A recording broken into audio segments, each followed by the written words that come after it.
Someone say a moment. There is power in moments. And see, the powerful thing about Christmas is that the whole part of Christmas, and the big idea about Christmas, do I need to back up here a little bit?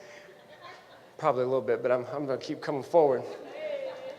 The beautiful thing about Christmas is that it was the moment that our world was never the same. It was the moment that changed the world forever. And see, Christmas, we get so busy. And we got to buy gifts, right? Anybody? We got to go to Black Friday. We got to go buy gifts. And we got to go to in-laws' house. Do I need to back up here a little bit? Or I'm just going to back up a little bit. We go to the in-laws' house. And we got dinner. And we got all these different things going on, right? But the truth is, Christmas is about a moment. That's it. You like that? Yeah, I know. I just keep coming back up. It's just going to happen. I'm going to live with it. I'm going to live with it. A little closer? Is that better? Oh, there we go. Now we in there. Now we in there.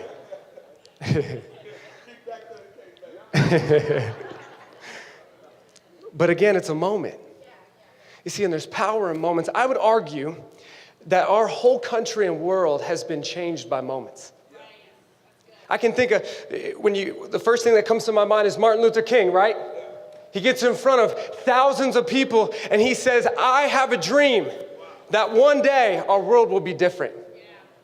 And it was in that moment that everything changed. It was in that moment. I think of Michael Jordan with his hand up. Come in, give a little step in the playoffs, hit it up. Boom. Everything changed. Everything wants to be Michael Jordan now. Everybody wants to be Michael Jordan. Right? Everything changed. See, it's moments in our life. When we talk about 9/11, that was a moment. Changed our country forever. It was a moment. All of a sudden, airports were locked in. Our country had fear. It was a moment that changed everything. And you see, a different kind of Christmas takes embracing the Christmas moment. You see, what happened was God, throughout all of history in the Bible, he said, look, I will be with you. And he would talk to his church and he would tell Moses, that's a person in the Bible, he would tell Moses, he says, I'm going to be with you. Some people don't know that. Hey, some people don't know. Moses, he would talk to Abraham, he said, I'm going to be with you. He would go to Daniel, he said, I will never leave your side. He would go to a man named Isaiah, and he said, Isaiah, I will never leave your side. But to Isaiah, he actually said, look, I'm actually going to be among you. And the ultimate hope will be born. All of a sudden, 500 years go by, nothing happens. Some people think God is dead. The world is like, where's God? Where's hope? And 2,000 years ago, in a manger in the Middle East, a 15-year-old girl gave birth to a little baby and hope was born. That's powerful. It's powerful. Hope was born. It was the moment that changed everything. And you see, as the church, if we're going to have a different kind of Christmas, we have to embrace, we have to relive this moment. Everything inside of us has to revolve around this moment.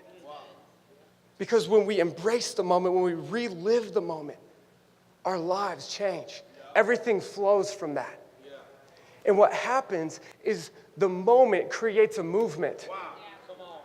And when we really embrace the moment of the magnitude of the one who created the stars and the heavens and the earth is a baby, when we actually embrace that, man, there's a movement that happens.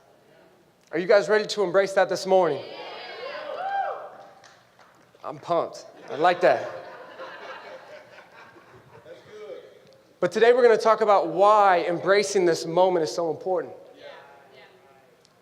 Because we've heard the story, or most of us have heard the story, this baby in a manger, but this moment, can I tell you, is the foundation of our Christmas. It's in moments that create the movements in our lives. And it's the moment that changes our Christmas forever. My prayer for us this morning is that we will never look at Christmas the same. My prayer is that oh my goodness. It's like we came alive there. My prayer is that we look at Christmas, we never look at Christmas the same after this Sunday. That's my prayer. That's my prayer. And so we're going to talk a little bit about reliving the Christmas moment, how we'll completely change our Christmas season. And so there's really three people to our story. And Jesus is born, but there's really three people who engage Jesus in this moment. And the first one is the shepherds. And so we're going to be in Luke chapter 2. If you have your Bible, that's great. If you don't, that's great. We're going to have it on the screen here. But here's what happens. So the first people, the shepherds, who are living in this moment with Jesus.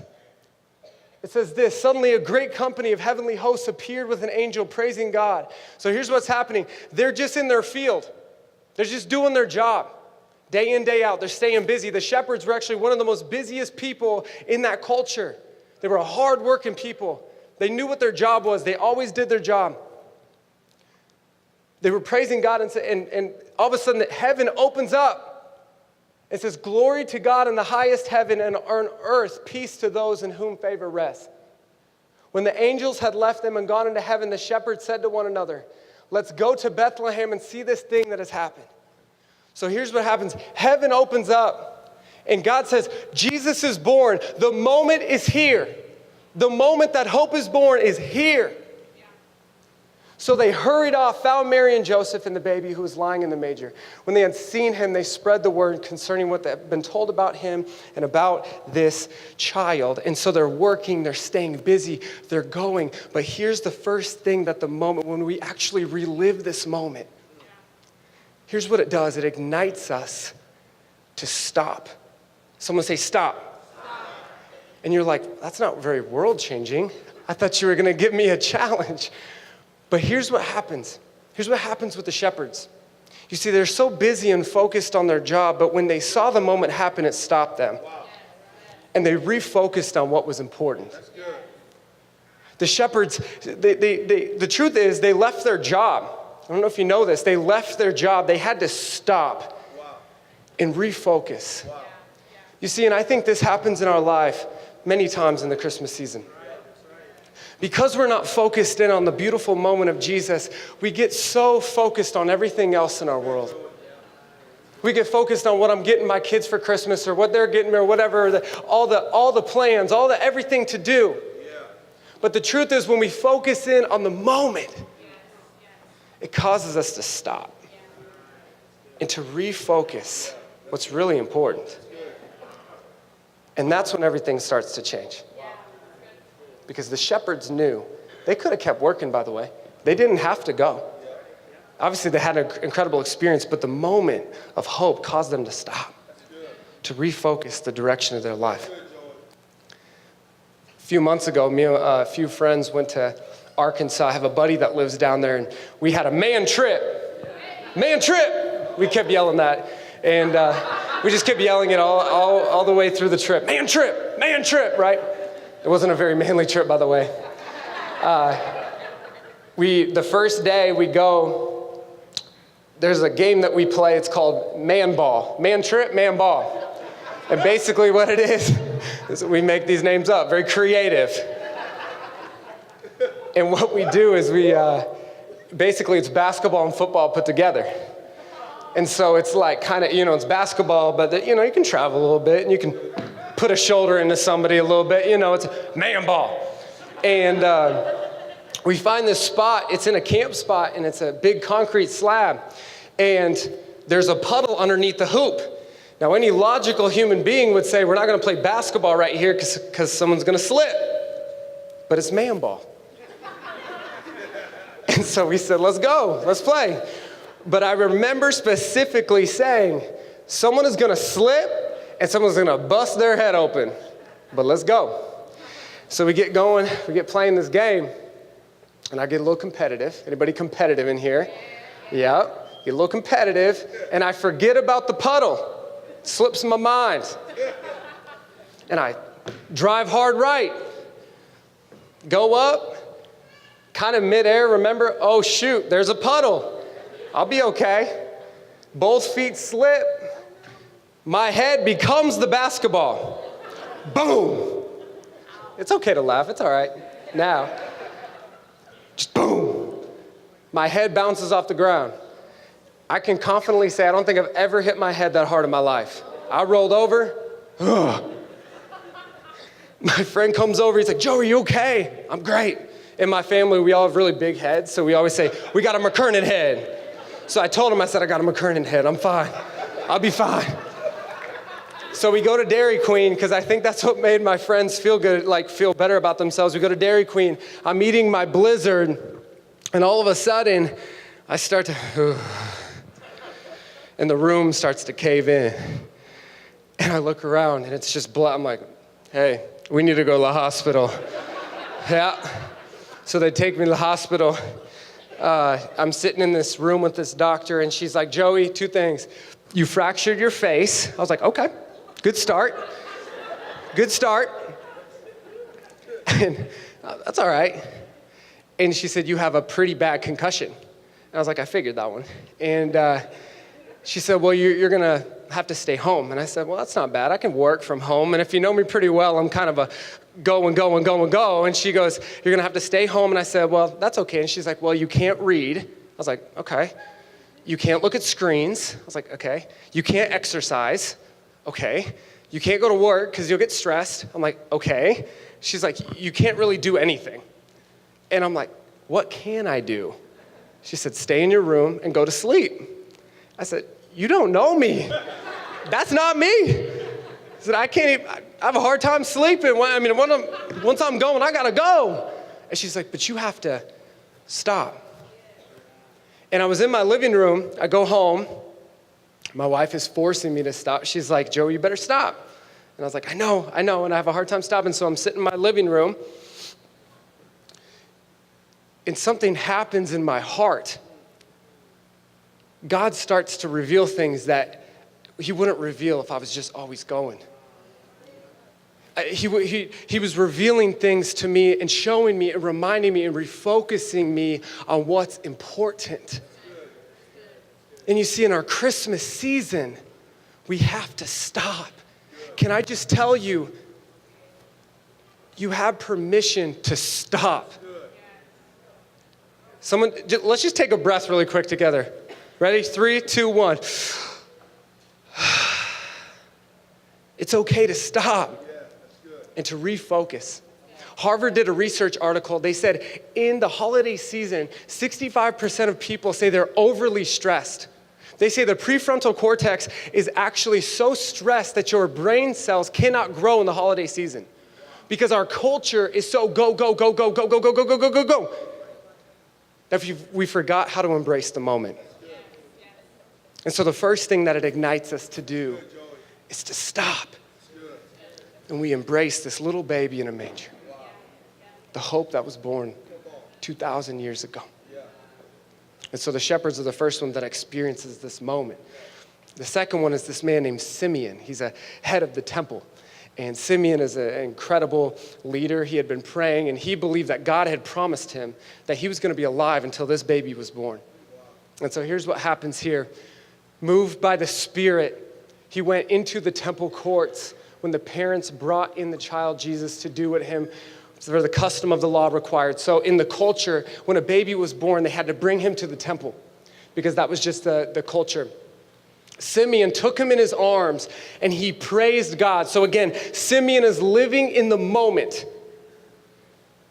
And he says this, Sovereign Lord, as you have promised, you may now dismiss your servant in peace, for my eyes have seen your salvation, which you have prepared in the sight of all nations, a light for revelation to the Gentiles and the glory of your people Israel. And so here's what Simeon, right, we have our shepherds, and now we have Simeon, and he's living in the moment. He's focused. And here's what it ignited him to do. It ignited his thankfulness. It ignited his thankfulness. And he said, God, you're so good. You didn't have to do this, but you wanted to come down and live among us. You wanted to be with us. You didn't have to do that. You didn't have to. And you see, our culture, we just struggle to be thankful sometimes. I know for myself, I can get selfish. But here's what happened. It caused him to be thankful. I was reading an article the other day, and it was talking about Black Friday. Who goes on Black Friday shopping? Anybody in here? Raise your hand. It's okay. It's okay. Don't feel embarrassed. It's fine. But I was reading some horror. They're called horror stories of Black Friday. And it's people who worked in the stores who have legitimate stories of people in our culture in these stores. And I started reading it, and I'm like, man, this stuff is crazy.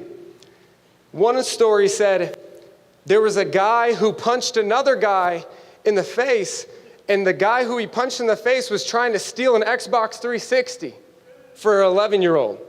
And I'm like, whoa. There was a couple that waited a half a day for just a $2 towel. Isn't that crazy? Someone punched a security guard in the face, and he was just trying to get on his shift. I'm like, whoa, dang. He said, what's this other one? It said, we caught a woman stuffing frozen lobster tails down her pants. And I'm reading this, I'm thinking, whoa.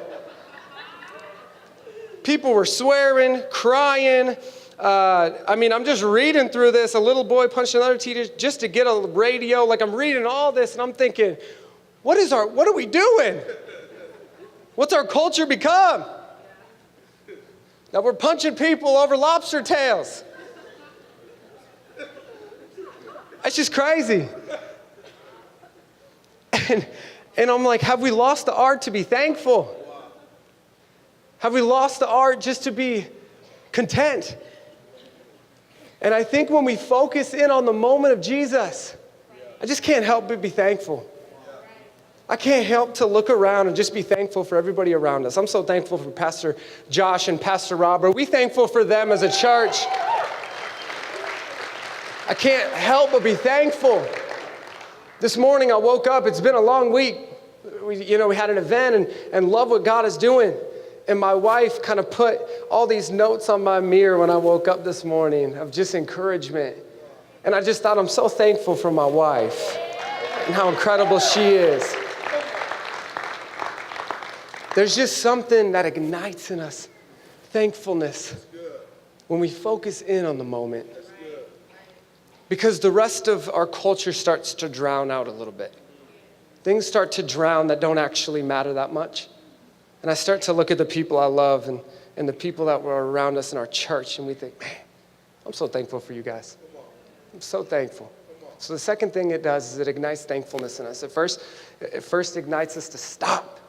The second is it ignites us to be thankful for each other.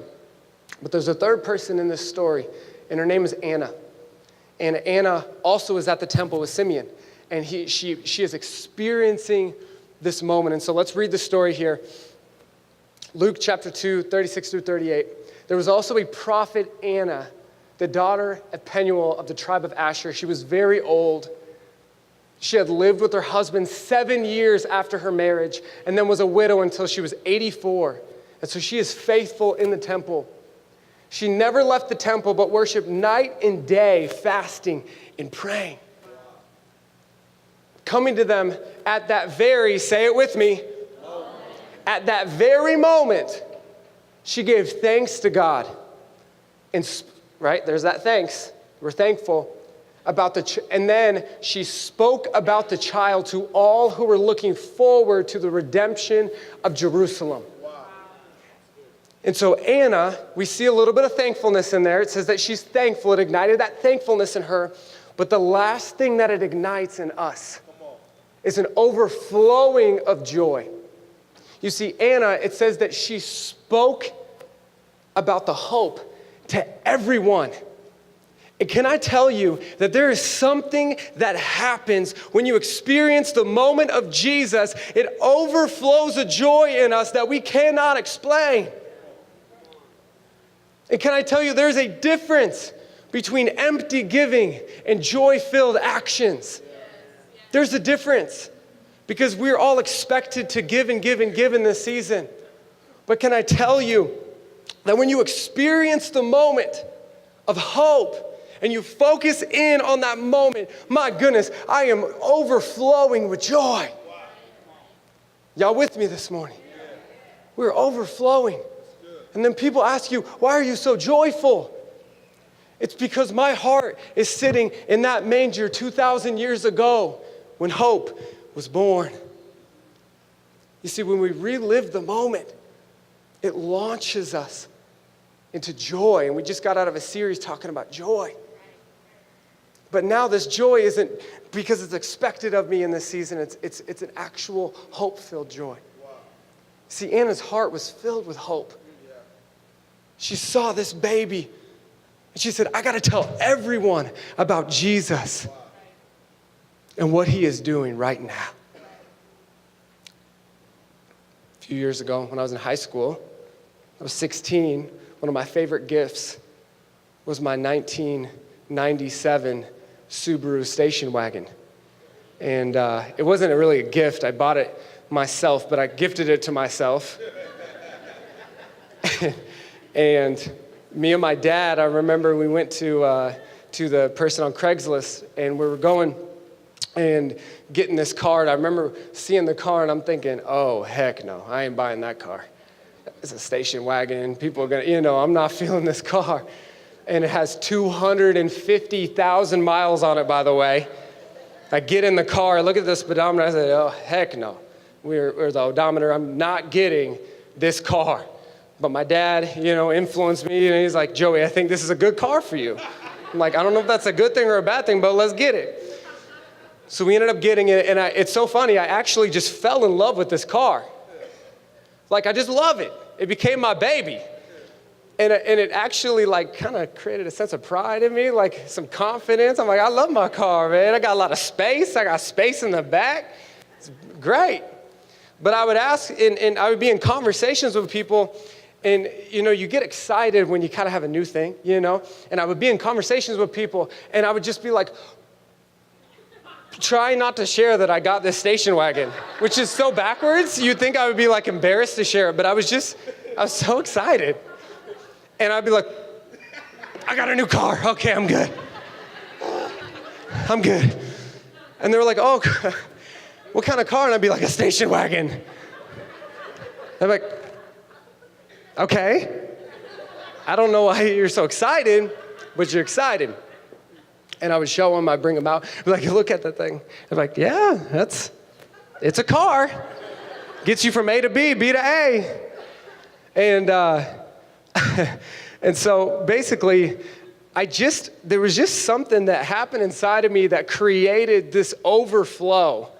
And, okay, a little quick snippet there. I almost cried when we got rid of that car, by the way. That's how much I loved it. I'm going to add that in there. Don't hold it against me. I almost cried when I got rid of that car. But there's just something that when we're gifted something, there's just kind of that exciting overflow to you. You know what I'm saying? Like, when you see it, and when you don't see it in people. Like, when people just kind of force something, and when it just spills out of them. And can I tell you that in this Christmas season, when we focus in on the moment of Christ, when we actually get the whole picture, when it becomes bigger than just presents, it becomes bigger than just shopping. It even becomes bigger than just dinner with our family. It becomes bigger than that when we focus in on what actually happened this day. Can I tell you that we just overflow with joy? Come on. We overflow. And all of a sudden, I just want to talk about Jesus all the time. And we want to share about how good he is. And invite them to bridge, and you know what I'm saying? Like, it's just pouring out of you. You remember when I first found Jesus, and it was just kind of this overflow. And I remember I would go on Facebook when Facebook first started, and I would just be typing to people, which is not a good strategy, by the way. This is not smart. But I would start typing to people, and I'd be like, do you know Jesus? I was kind of that weird guy, I still am weird, but I was really weird. And I was like, hey, do you know Jesus? We've definitely trimmed that up a little bit since then. I got, bring it in a little bit, Joey, bring it in. But there was just an overflow that happens when you experience the hope of Jesus. There's an overflow that you just can't help but share the goodness of Jesus. I'm being vulnerable today. I'm throwing them all out there. There's an overflow that happens in our lives when we experience the Christmas moment. I gotta go share it. We gotta go tell people. No one needs to tell me that. No one needs to expect that out of me. We just gotta go. We gotta go. Y'all excited to give hope to people? Something happens in the moment. And so where do we go from here as a church? You know, I think this Christmas season as a family, I know a lot of us are this is a tough time for some of us, I know. And some of this, I did a survey on Facebook. I was like, some people love Christmas in the holiday season. A lot of people actually do not like their Christmas season. But can I tell you, if we focus in on the moment, that a lot of that will start to come together. And we will be a movement together that will bring hope to our community as we continue to heal with those people I know that are struggling. And so action step-wise, what do we do as a church? And what do we do really together? I really think there's 3 platforms that this happens, but I believe that we can create moments. I believe that we can create the moment with our families, with ourselves. And the first one I believe I have is personal, or yourself. And what does that mean? What do you mean, Joey, create a moment? What does that mean? Read the story of Jesus. Stop. Again, like I said, we have permission to stop. You have permission. Just stop. Read the story in your quiet time. Focus on Christ. Read his story, pray, maybe journal a little bit. Maybe just start spending time with the Christmas story. Let the Christmas story be more than just something that you know. Let it be something that you feel. Let it be something that sinks into your heart. Create a moment so that you can relive that moment that happened 2,000 years ago. The second person, and some of us don't have this in here, but spouses. Do it with your spouse. With your wife or husband. Create a moment together. Maybe it's in the morning. Maybe it's in the evening. I don't know what it is. I know with kids, it's really hard to get time alone. I just challenge you, get time alone. Go away. Have a date night. Just take time to stop and to embrace the moment of Jesus. Just soak it in. And the third thing is your family, with your kids and your whole family unit. Take time as a family and just to stop. Some of us do this in here. Not all of us do this. But start to read the story together. You know what I'm saying? Just go back to the story, read it, have your kids read parts. Some families act out what happened that day at the manger. Whatever that is, just have time with your family. Schedule time to slow down and to embrace the moment. Because when we embrace the moment, I believe we become the movement during the Christmas season that God has called us to be. So are you guys ready to embrace the moment this week? Love you guys. Let's do this really quick. Just dab somebody or touch somebody. If it's your wife, give them a little hug. And I'm gonna pray. And then we're gonna take some time. I'm gonna have Pastor Josh come up here after this and he's gonna share some words. But really quickly, I just want us to stop, to close our eyes. So let's just close our eyes together right now. And let's just ask God to allow us to experience the moment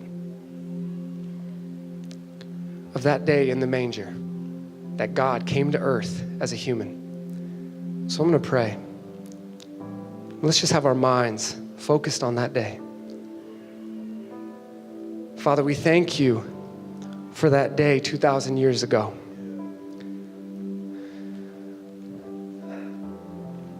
God, we thank you that you chose Mary, just a 15-year-old girl, to have a baby that would be the hope of the world. The day that the answer came God, the day that you told us that you will never leave us and never forsake us. The day that you loved us so much that you would come and be among us. And then ultimately die for us. Lord, continue to give us pictures. God, give us images of that day, of the shepherds standing around. Mary, it says that Mary marveled at all of what was going on this day. Lord, I pray that as we live in this moment, God, that you would move us, God, to be thankful, to stop, and to be overflowed by your joy. We love you, Lord. It's in your name. Amen.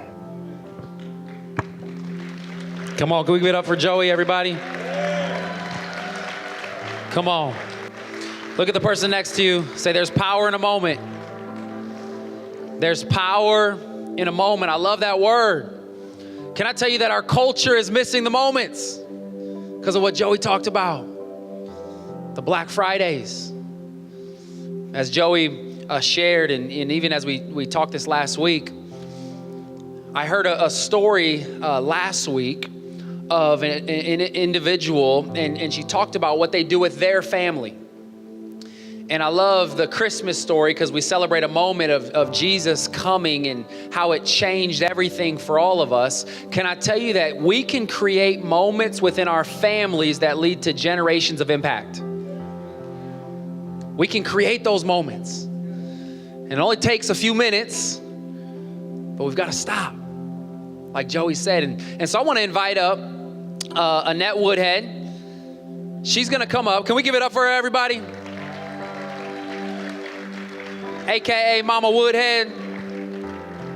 And she shared a story with me last week that, again, for me, was so practical, but it was so powerful. Some moments that they've created within their family that is having some incredible impact today. Would you share what you shared with me? Hi there. Thank you, Joey, for that sermon. That was awesome. About 30 years ago, I wanted to do the very thing we're talking about. Create moments so that my children, at the time we have 5 children, but Danny Woodhead, he's a man now. Raise your hand, Danny. He's a man. He was 4, probably about then, and our oldest son was 6. And we had done the birthday cake for Jesus and blah, blah, blah, blah, blah, all that you do. But I wanted something greater. Something where my kids wouldn't just know it was Christmas, know it was his birthday, but they would know him at the Christmas time. And so this isn't really my story. This is probably what I would say like a vision from the Lord. It was during my devotions, and I was really seeking the Lord about what can we do? And boom, came to my head. And we always read the Luke chapter, Luke 2, the very thing that Joey talked on today. And so what we started to do is I had this idea, which I would say is from the Lord, so you can borrow it. It's not my idea. Anyhow, and that was that we would propose to our children that before we did any gifts and before we read, I think we read the story of Luke, they would write something down about the week before Christmas or whenever that would be their gift of themselves to the Lord. And so back then, it would be like, Ben would say, help me not beat the crap out of Danny, and Danny would say, help me not say that cuss word, not at 4, but, shut up. And so anyhow, we helped them write those. And that was the beginning. It about makes me cry. The beginning of generations now of the Christmas gift. And so what we would do then is we would read Luke, and then we would pass out the Christmas gifts that were on the tree that said Jesus. And then we would each, we would help the kids read them, or they would say what it was when they were 4 and 6. But then we would read our gift. And then Woody would take it, and then he would pray over them, and then I would put them in my prayer journal for the year and pray over them. Now, when they're 4 and 6, it looks a little different than when they're 24. You know, so this tradition, this moment that we created over the years, became a moment, and I love the sermon because, Joey, it fits into perfectly to what we did. It was a moment for us to stop once a year, to look at our hearts and to give God what, and maybe it was a repentful time, whatever, and then we would thank Him. And it would produce the joy that you're talking about. So as the kids got older, and as we invited Zane and Anna, you know, Stacia into the family, it was a little intimidating, our family, because we live out loud anyhow, but we would read that Christmas letter out loud. Very few dry eyes, maybe Woody, my husband, but it became a precious time once a year. And I'm going to tell you, all of our children are serving the Lord now, but there were times when, yes, thank you, Lord, but there were times when they were believers, but maybe not seeking Him daily.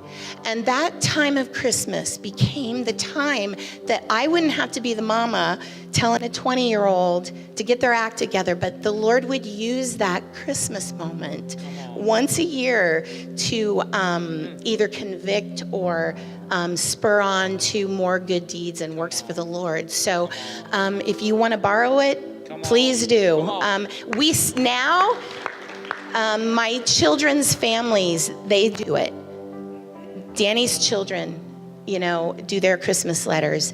I'm sure Eddie will start it this year, and Ben's children do it, and we still do the Christmas gift to the Lord. Come on. Thanks for sharing that. Yeah. Come on, everybody. Can we give it up? Mama Woodhead, 30 years of taking time to stop. I know there's parents out here. All of us desire that for our families and for our children. I want to encourage us as we leave today to take a moment and just even decide how you're going to create those moments within your family this year. Let's not wait. Man, before we know it, next Sunday's here. A couple days later, Christmas is here. New Year's here. Let's stop today and decide how we're going to make those moments. Can we do that, Bridge Church? Come on. Look at somebody and say, don't miss the moment. It's going to be gone in the blink of an eye. Let's all stand together. I'm going to pray. And we're going to create some moments today in Jesus' name. Father, thank you for your word. Thank you that everything did change in a moment. History was rewritten when Jesus showed up. And God, I pray that we would take time to stop, we'd reflect, we'd see how good that moment has been to us, how great that hope, God, has been to us, Lord. And would we be the type of people that take time to stop, God, reflect, to thank you, which leads to experiencing joy in this season. God, we love you. We praise you. We believe you. And if you believe it, Bridge Church, on a count of three, I want to hear us say, make the moment. 1, 2, 3. Make the moment, make moments. Bridge Church, have a great day. You got to high five at least 5 people and tell them, don't miss the moment. Don't miss it. Don't miss the moment. Have a great day, everybody. See you guys next week. Make sure to invite somebody. The Christmas celebration next Sunday. It's going to be off the chain. Cannot wait to see you guys.